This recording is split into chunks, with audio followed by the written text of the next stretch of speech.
My short trip to a safari park in the Taiga started early in the morning from Vladivostok.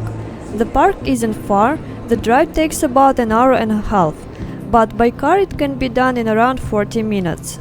The ticket cost us only 170 rubles for one person.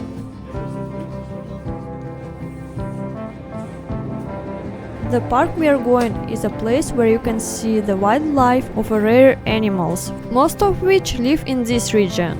One of the main animals is the Amur tiger, the largest cat in the world, which lives only in the Russia's Far East and Northeast China.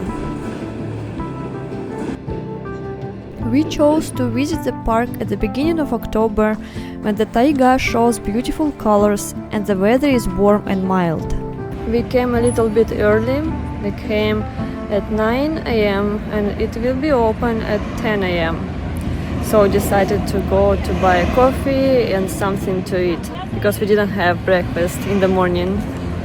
The weather is perfect, it's sunny and warm.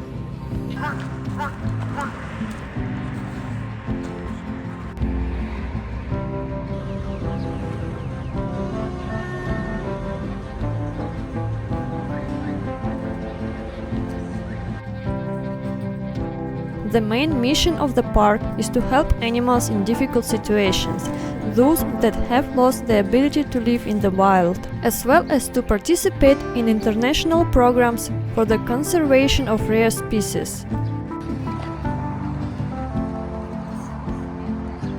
There are 3 different safari park tours. The price for the Amur Tiger tour is the highest. The first and second tours are guided only. The guide introduces each animal and tells its story. Each tour lasts 40 minutes to an hour to reduce overcrowding. Они очень хорошо лазят по деревьям, спускаются вниз методом белки, то есть лицом вниз. Если упадут с 10-12 метров, то им не сильно будет больно, они встанут, отдохнутся, пойдут дальше. Здесь специальная жировая прослойка. It's interesting how it can, with such small paws, carry a chubby little bottom so high up the tree. Нет, тигры на первой экскурсии, они огражденные. As the guide said, it uses its paws to sense food and determine whether it's edible or not.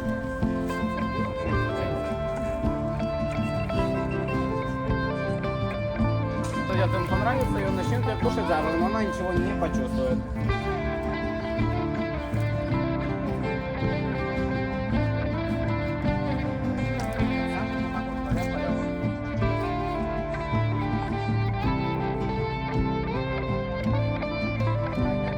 This cat looks more like a domestic cat, but it's actually a wild Far Eastern forest cat. Это наш шнурок, как у него очень длинный хвостик. Видите, у них на лбу есть такие полосы, с помощью них можно их идентифицировать, как и человека по отпечаткам пальцев.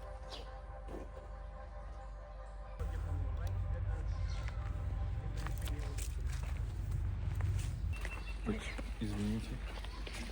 Также могли заметить, что их оперение очень похоже на кору дерева.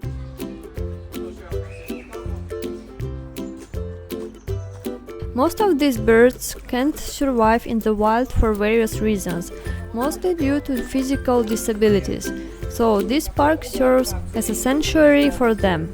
Like this one, for example. Unfortunately, it can't fly because it lived in a cafe until some volunteers took it away and brought it to the sanctuary. Now we are in the tiger zone and other mostly Far Eastern animals. This area dedicated to only one tiger. The Amur tiger is the largest tiger and the largest cat in the world. A male can weigh up to about 300 kilograms. It's a symbol of the Russian Far East, and we even have an Amur Tiger Day celebration in September, which I showed in my previous video. This tiger has an interesting and famous story in Russia. He once lived together with a goat whose name rhymed with his, Amur and Timur. Originally, the goat was supposed to be served as food, but when the tiger approached, the goat stood his ground and tried to defend himself with his horns. Since Amur was well fed and not too hungry at that moment, he didn't attack.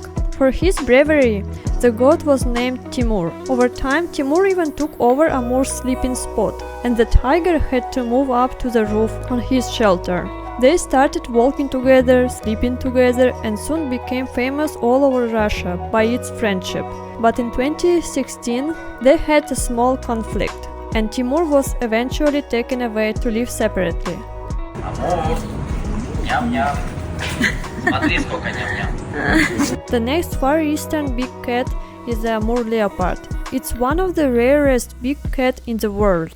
It lives only in the Far East of Russia and a small part of China. Nowadays, there are about 120 left in the wild in the Far East. Unlike tigers, leopards are the real ghost of the forest. Meeting one is an extremely rare luck. They prefer to live quietly, deep in the forest and avoid people. Another animal that, like the Amur tiger, can often be met in the forest here and across Russia are the brown bear and the Himalayan black bear. I actually met one when I was a child while we were picking mushrooms. I didn't see what kind of bear it was because there were thick bushes between us, but I heard its roar very clearly. That day I learned how fast I can run. But running from a bear is really a bad idea. Luckily, in my case, it didn't see us and didn't chase us.